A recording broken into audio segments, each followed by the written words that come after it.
আসসালামু আলাইকুম, শুভেচ্ছা সহ আমন্ত্রণ চ্যানেল আই সংবাদে আপনাদের সাথে আছে আমি নবনীতা। বিস্তারিত সংবাদে শুরুতেই জানিয়ে দিচ্ছি ফ্রেশ আটা ময়দা সুজি সংবাদ শিরোনাম। রাজধানীর ফার্মগেটে মেট্রো রেলের পিলার থেকে বিয়ারিং প্যাড পড়ে পথচারী নিহতের ঘটনায় তদন্ত কমিটি, আগারগাঁও মতিঝিল পর্যন্ত মেট্রো চলাচল বন্ধ। আওয়ামী ফ্যাসিস্টদের দোসর সাংবাদিকরা যাতে মিডিয়ায় থাকতে না পারে বললেন তথ্য উপদেষ্টা, কোনো সাংবাদিক ক্ষমা চায়নি মন্তব্য। নির্বাচনের স্বার্থে সবাইকে ঐক্যবদ্ধ থাকতে বিএনপি ও জামায়াতের আহ্বান, আওয়ামী লীগকে প্রতিহত করতে জাতীয় পার্টিকে বাইরে রাখার দাবি। এবং ফজলুল হক স্মৃতি পুরস্কারে ভূষিত নির্মাতা রায়হান রাফি ও চলচ্চিত্র সাংবাদিক আলিমুজ্জামান, আগামী পদক্ষেপে অনুপ্রেরণা যোগাবে বলে আশা।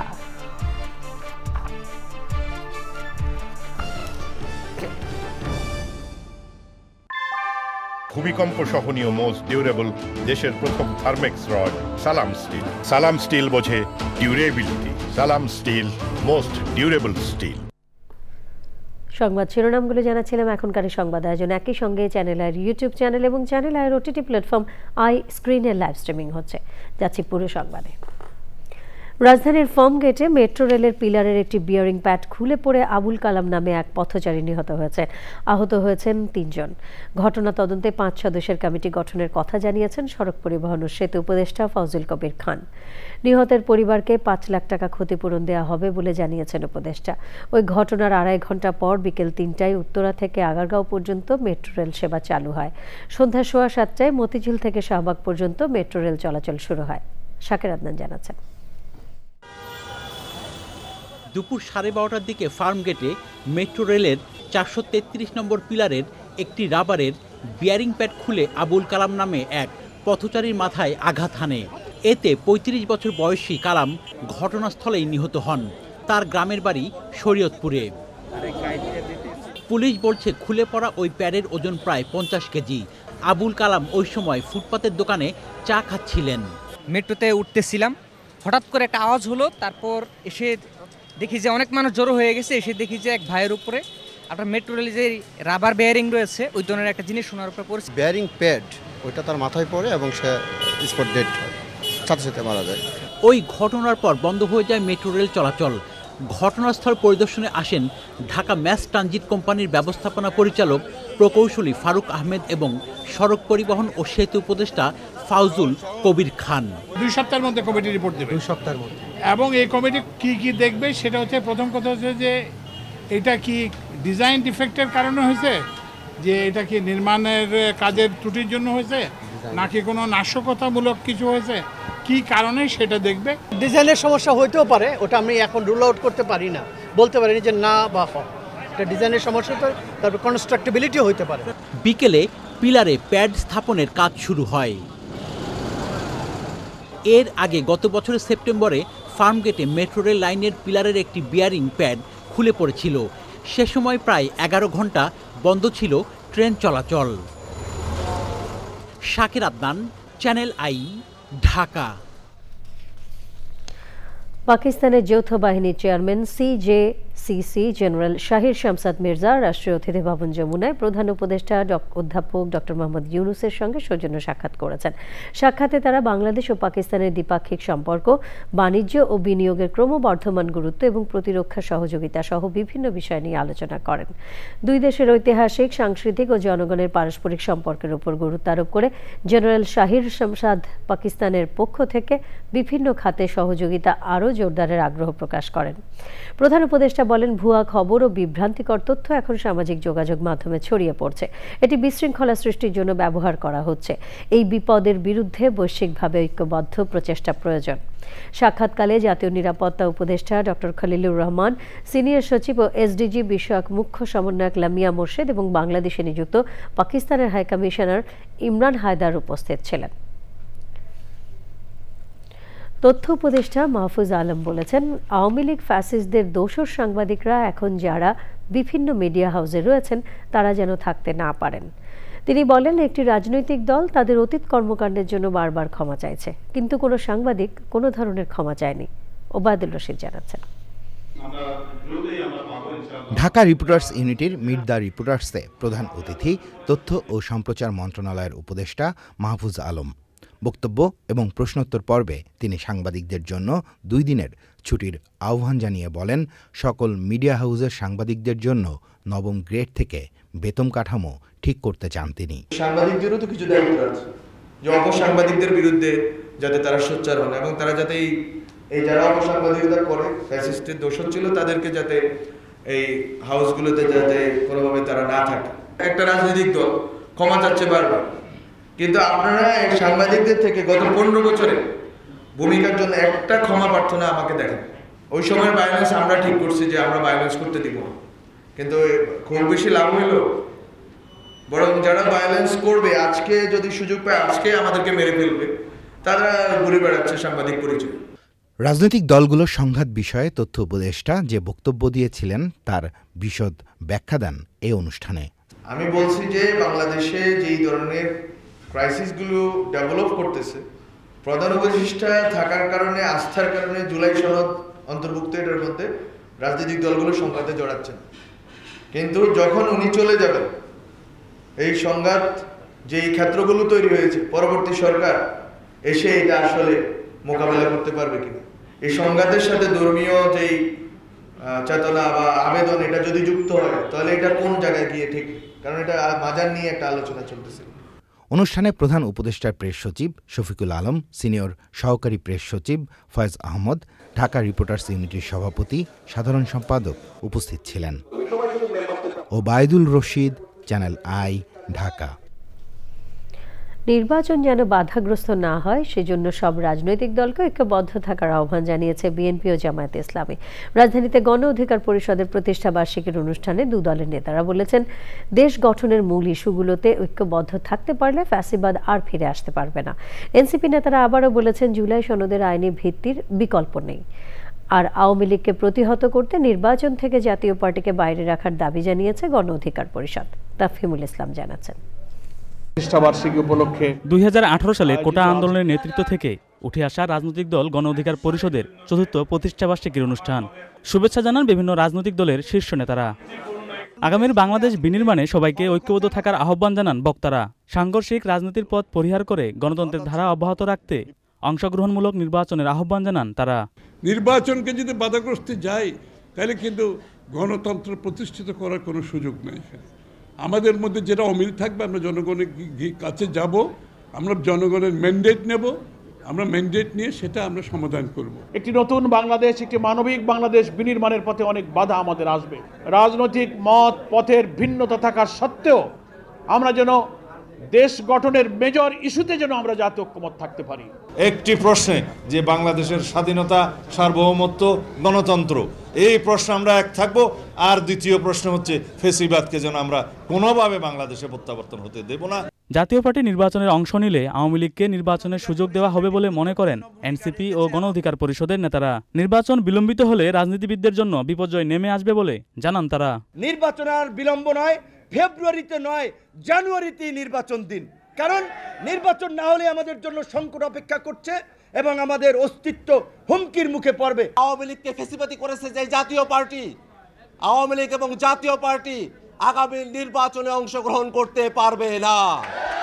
কাজে বাংলাদেশকে আজকে দাঁড় করাতে হলে আমাদের জনগণকে ঐক্যবদ্ধ রাখার রাজনৈতিক ব্যবস্থা লাগবে, আর সেইটা গণতান্ত্রিক ব্যবস্থা, এবং সেই জায়গাটা আমরা তৈরি করতে সবাই মিলে ভূমিকা রাখব। নির্বাচন ছাড়া সংস্কার ভালোভাবে সম্ভব নয় উল্লেখ করে নতুন বাংলাদেশ বিনির্মাণের জন্য নির্বাচনের তাগিদ দেন নেতারা। তাফহিমুল ইসলাম, চ্যানেল আই, ঢাকা। জনপ্রিয় নির্মাতা রায়হান রাফি ও চলচ্চিত্র সাংবাদিক আলিমুজ্জামান পেলেন 22তম ফজলুল হক স্মৃতি পুরস্কার। তাদের পুরস্কার তুলে দেন ফজলুল হকের পরিবারের সদস্য সহ দেশবরেণ্য ব্যক্তিরা। আলোচকরা বলেছেন, দেশের চলচ্চিত্র সাংবাদিকতা ও চলচ্চিত্র নির্মাণে কীর্তিমান ব্যক্তিত্ব ফজলুল হকের সৃষ্টিশীল সংগ্রামী জীবন অনুকরণীয়। সম্মানজনক এই স্বীকৃতি আগামী পদক্ষেপে অনুপ্রেরণা যোগাবে বলে মন্তব্য করেছেন পুরস্কার প্রাপ্তরা। লালা নসীন জানাচ্ছেন। দেশের প্রথম চলচ্চিত্র বিষয়ক পত্রিকা সিনেমার সম্পাদক ও প্রথম শিশুতোষ চলচ্চিত্র প্রেসিডেন্টের পরিচালক ফজলুল হকের স্মৃতির প্রতি শ্রদ্ধা জানিয়ে ফজলুল হক স্মৃতি পুরস্কার প্রবর্তন করেন বিশিষ্ট কথাসাহিত্যিক রাবেয়া খাতুন। চলচ্চিত্র পরিচালনা ও চলচ্চিত্র বিষয়ক সাংবাদিকতায় ২০০৪ সাল থেকে এই পুরস্কার দিয়ে আসছে ফজলুল হক স্মৃতি কমিটি। দেশের চলচ্চিত্র অঙ্গনের মর্যাদাপূর্ণ এই পুরস্কারের ২২তম আসর চ্যানেল আই স্টুডিওতে। আলোচনা পর্বে বরেণ্য এই ব্যক্তিত্বের জীবন ও কর্ম নিয়ে আলোচনা করেন দেশ বরেণ্য ব্যক্তিত্বরা। যিনি আমাদের চলচ্চিত্রের অগ্রদূত ছিলেন, আর আমরা তারই পথপ্রদর্শক হিসেবে কাজ করে যাচ্ছি। তা আশা করব যে আগামীতে উনি জাতীয় পুরস্কার ২১শে পদক কিংবা স্বাধীনতা পদক পাবেন। এক অগ্রগামী স্বপ্ন সারথী, অগ্রগামী সৈনিকের নাম ফজলুল হক। যতদিন এদেশের চলচ্চিত্র অঙ্গন থাকবে, চলচ্চিত্র সাংবাদিকতা থাকবে, ততদিন ফজলুল হক সমুজ্জ্বল থাকবেন।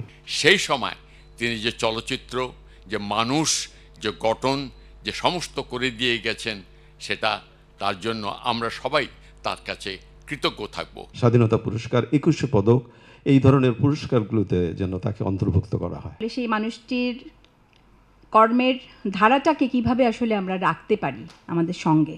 ১৯৫০ সালে তিনি সিনেমার পত্রিকা করার কথা চিন্তা করেছেন, যেটা আমরা এখন কল্পনা করতে পারি না। ঘোষণা আসে রাষ্ট্রীয় উদ্যোগে দেশের সব শিল্পকলা একাডেমিতে ফজলুল হকের উপর নির্মিত তথ্যচিত্র প্রদর্শনেরও। আমি মনে করি শুধু ঢাকায় দেখিয়ে লাভ নেই, সারা বাংলাদেশে এটা দেখানো দরকার। প্রতিটা শিল্পকলা একাডেমিতে আমি যে প্রজেক্ট নিয়েছি, সেই প্রজেক্টের প্রথম দিকেই আমি এই ফজলুল হকের সেই ডকুমেন্টারি সব জায়গায় দেখানোর চেষ্টা করব ইনশাআল্লাহ। চ্যানেল আই শুরু করুক, যারা বিস্মৃতির অতল তলে হারিয়ে যাচ্ছেন তাদের নিয়ে একটা নবযাত্রা।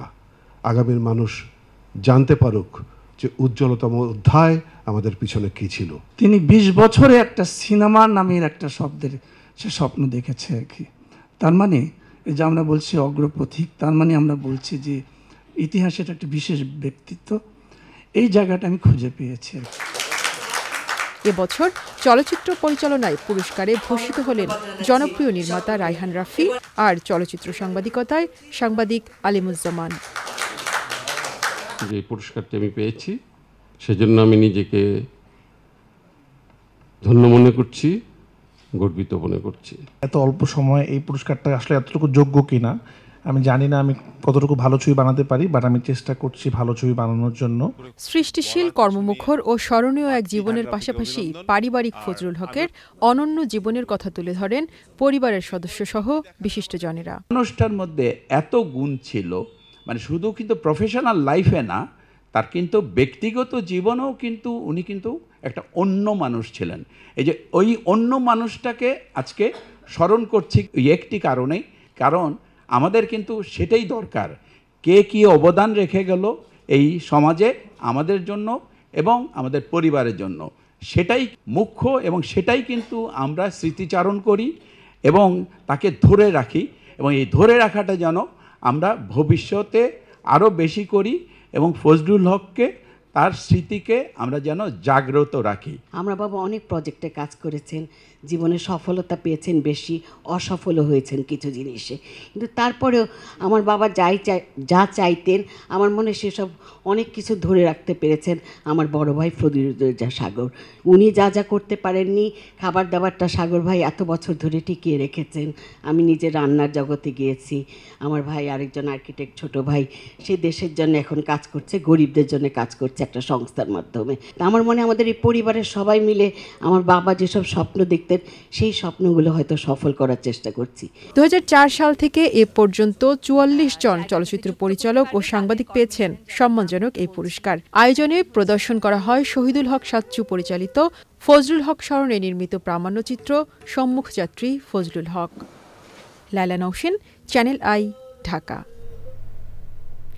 এরই সাথে সংবাদে নিয়ে নিচ্ছি বিরতি, আর বিরতির পর অন্যান্য সংবাদের সাথে জানিয়ে ফিরব। সীমান্ত সংঘাত নিরসনে মালয়েশিয়ার মধ্যস্থতায় শান্তি চুক্তিতে থাইল্যান্ড ও কম্বোডিয়ার সই প্রত্যক্ষ করেছেন ট্রাম্প, আনোয়ার ইব্রাহিম।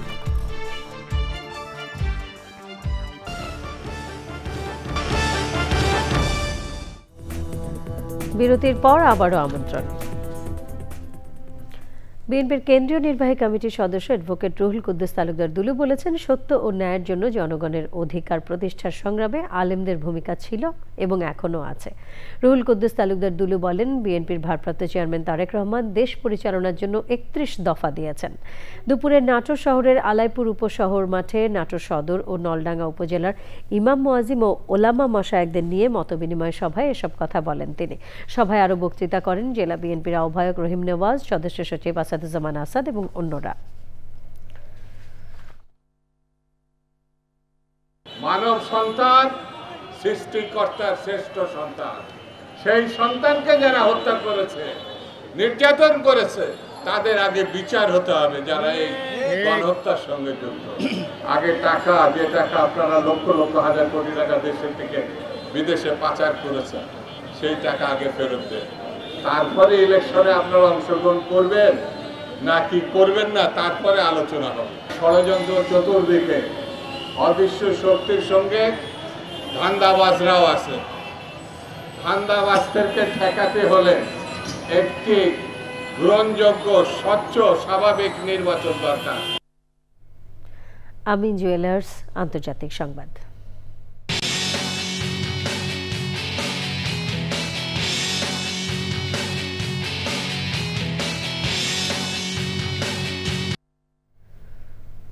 সীমান্ত সংঘাত নিরসনে মালয়েশিয়ার মধ্যস্থতায় শান্তি চুক্তিতে সই করেছে থাইল্যান্ড ও কম্বোডিয়া। চুক্তি সই প্রত্যক্ষ করেছেন মার্কিন প্রেসিডেন্ট ডোনাল্ড ট্রাম্প এবং আসিয়ান সভাপতি মালয়েশিয়ার প্রধানমন্ত্রী আনোয়ার ইব্রাহিম। এশিয়ায় এবারের সফরে চীনা প্রেসিডেন্টের সঙ্গে বৈঠক করবেন ডোনাল্ড ট্রাম্প।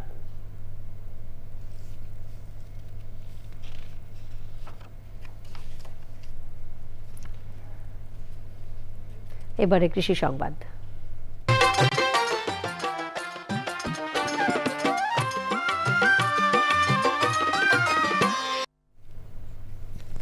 22 দিনের নিষেধাজ্ঞা শেষে ভোলার জেলেরা নদীতে ইলিশ শিকারে নামছেন। জেলে, পাইকার আর আড়তদারদের হাঁক ডাকে আবারও মুখর হয়ে উঠছে নদীতে। কাঙ্ক্ষিত ইলিশ ধরা পড়লে বিগত দিনের সংকট কাটিয়ে ঘুরে দাঁড়ানোর স্বপ্ন দেখছেন জেলেরা।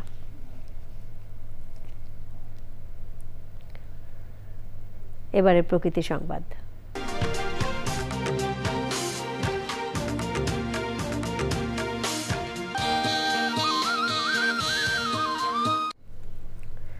সুন্দরবনের নলিয়ান এলাকা থেকে হরিণের মাংস ফাঁদ সহ এক শিকারীকে আটক করেছে কোস্টগার্ড।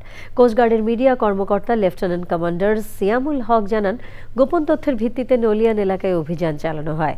অভিযানে 106 কেজি হরিণের মাংস, প্রায় 200 মিটার হরিণ শিকারের ফাঁদ সহ শিকারীকে আটক করা হয়। পরে তাকে কালাবগি ফরেস্ট অফিসের কাছে হস্তান্তর করে কোস্টগার্ড। এ বিষয়ে আইনি ব্যবস্থা নেওয়া হচ্ছে উল্লেখ করে বন্যপ্রাণী হত্যা ও পাচার রোধে অভিযান অব্যাহত থাকবে বলে জানিয়েছে কোস্টগার্ড। এক্সিম ব্যাংক বাণিজ্য সংবাদ।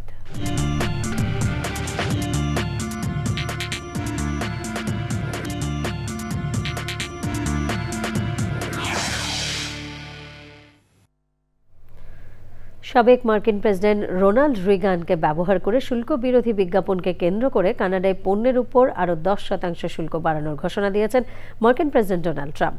বিজ্ঞাপনটিকে তিনি প্রতারণা ও শত্রুতামূলক বলে উল্লেখ করেছেন। সামাজিক যোগাযোগ মাধ্যমে দেয়া এক পোস্টে ট্রাম্প অভিযোগ করেন, কানাডা বিজ্ঞাপনটি সরিয়ে নেয়ার প্রতিশ্রুতি ভঙ্গ করেছে। তিনি লিখেন, তাদের তথ্য বিকৃতি ও শত্রুতামূলক আচরণের কারণে কানাডার পণ্যে বর্তমান হারের ওপর আরও 10% শুল্ক বৃদ্ধি করা হচ্ছে। বর্তমানে কানাডার সব পণ্যের ওপর 35% মার্কিন শুল্ক রয়েছে।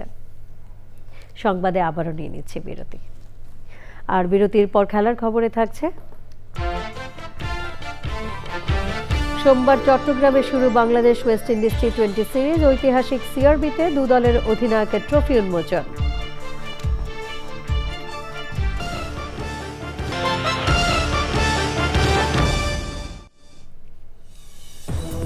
আপনারা দেখছেন চ্যানেল আই সংবাদ। বিএনপির কেন্দ্রীয় নির্বাহী কমিটির সদস্য অ্যাডভোকেট রুহুল কুদ্দুস তালুকদার দুলু বলেছেন, সত্য ও ন্যায়ের জন্য জনগণের অধিকার প্রতিষ্ঠার সংগ্রামে আলেমদের ভূমিকা ছিল এবং এখনও আছে। রুহুল কুদ্দুস তালুকদার দুলু বলেন, বিএনপির ভারপ্রাপ্ত চেয়ারম্যান তারেক রহমান দেশ পরিচালনার জন্য 31 দফা দিয়েছেন। দুপুরে নাটোর শহরের আলাইপুর উপশহর মাঠে নাটোর সদর ও নলডাঙ্গা উপজেলার ইমাম মুয়াজ্জিন ও ওলামা মাশায়েখদের নিয়ে মতবিনিময় সভায় এসব কথা বলেন তিনি। সভায় আরও বক্তৃতা করেন জেলা বিএনপির আহ্বায়ক রহিম নেওয়াজ, সদস্য সচিব আসাদুজ্জামান আসাদ ও অন্যরা।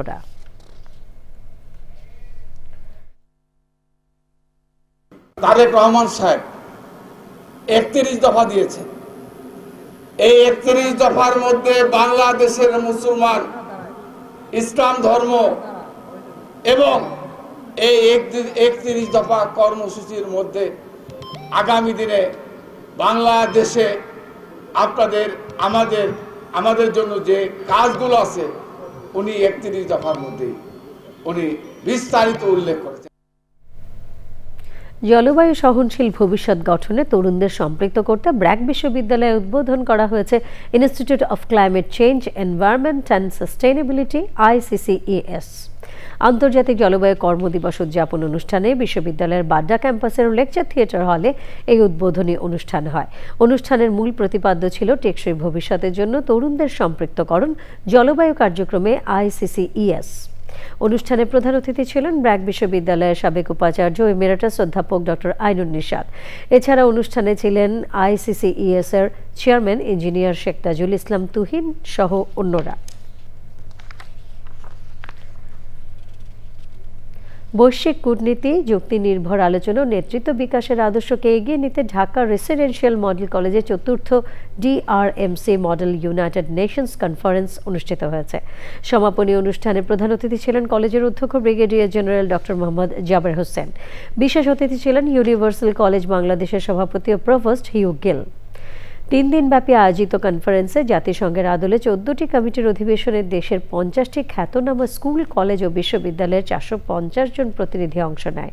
কনফারেন্সে অংশগ্রহণকারীরা বন্ধুত্বপূর্ণ উপযুক্ত পরিবেশে জাতিসংঘের কার্যক্রম অনুশীলন, সামাজিক যোগাযোগ দক্ষতা, গবেষণামূলক কাজ করার সুযোগ লাভ করে। এবার খেলার খবর।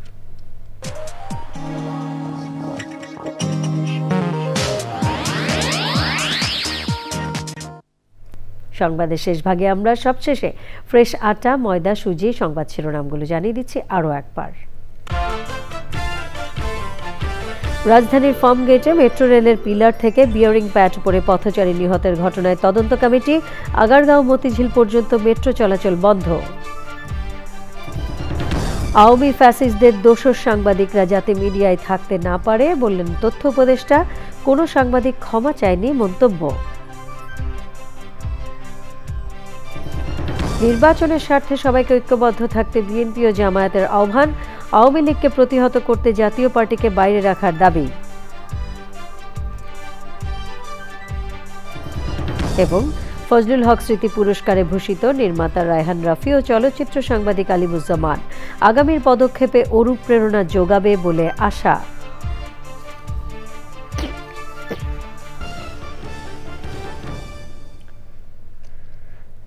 প্রিয় দর্শক, চ্যানেলের সবশেষ সংবাদ জানতে ভিজিট করুন channelionline.com এ। যুক্ত থাকুন আমাদের সোশ্যাল মিডিয়া প্ল্যাটফর্মগুলোর সাথে। পরবর্তী সকল সংবাদ দেখার আমন্ত্রণ রইল। ধন্যবাদ সবাইকে।